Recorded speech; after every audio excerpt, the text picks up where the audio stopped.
ಸ್ನೇಹಿತರೆ, ನಮಗೆಲ್ಲರೂ ಗೊತ್ತಿದ್ದಾಗೆ ತೆಂಗಿನ ಬೆಳೆ, ಬರೀ ತೆಂಗಿನ ಬೆಳೆ ಬೆಳೆದ್ರೆ ನಮ್ಗೆ ಅಷ್ಟೊಂದು ವರಮಾನ ಬರೋದು ಕಡಿಮೆ. ಆಮೇಲೆ ಇನ್ನೊಂದು ಕರ್ನಾಟಕದಲ್ಲಿ ಇನ್ನೊಂದು ಏನಿದೆ ರೂಢಿ ಅಂತಂದರೆ, ರೈತರು ತೆಂಗು ಹಾಕಿದ ಮೇಲೆ ಸಾಕಷ್ಟು ಅದಕ್ಕೆ ಬೇಕಾದಂಥ ಗೊಬ್ಬರಗಳಾಯಿತು, ನೀರಾಯಿತು, ಆಮೇಲೆ ಇದು ರಕ್ಷಣೆಗಳನ್ನಾಯಿತು ಅಷ್ಟೇ ತೊಗೊಳ್ಳೋದು ಭಾಳ ಕಡಿಮೆ ಅಂತ ನನ್ನ ಒಂದು ಭಾವನೆ. ಆದರೆ ಅದಕ್ಕೆ ಏನು ಮಾಡ್ಬೇಕಂತಂದರೆ, ಈಗ ಅಂತರ ಬೆಳೆಗಳಾಗಿ ಕೆಲವೊಂದು ಬೆಳೆಗಳನ್ನು ನಾವು ಬೆಳೆಯೋದ್ರಿಂದ ತೆಂಗಿನ ಬೆಳೆಗೂ ಕೂಡ ಸಾಕಷ್ಟು ನೀರು ಗೊಬ್ಬರ ಸಿಗುತ್ತೆ ಮತ್ತು ಚೆನ್ನಾಗಿ ಬೆಳೆ ಬೆಳೆಯುತ್ತೆ, ಕಾಳುಗಳು ಚೆನ್ನಾಗಿ ಕಟ್ಟುತ್ತೆ. ಮತ್ತು ಅದೇ ರೀತಿ ಈಗ ಅಂತರ ಬೆಳೆಯಾಗಿ ಅನೇಕ ಬೆಳೆಗಳು ಇಲ್ಲಿ ನೋಡ್ತಾ ಇದ್ದೀರಾ, ಬದನೆ ಬೆಳೆ.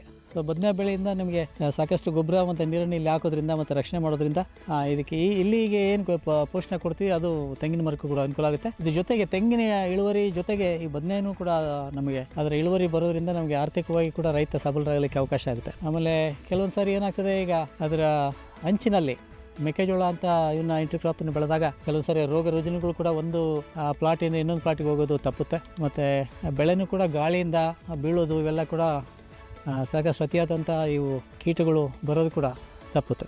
ಇದಿಷ್ಟು ಅನುಕೂಲಗಳು ನಮಗೆ ಅಂತರ ಬೆಳೆಯಾಗಿ ಬೇರೆ ಬೇರೆ ಬೆಳೆಗಳನ್ನು, ಉದಾಹರಣೆಗೆ ಈ ಬದನೆಯನ್ನು ಬೆಳೆಯೋದ್ರಿಂದ ರೈತನಿಗೆ ಅನುಕೂಲ ಆಗುತ್ತೆ ಅಂತೇಳಿ ನಾನು ಹೇಳಕ್ಕೆ ಇಷ್ಟಪಡ್ತೀನಿ.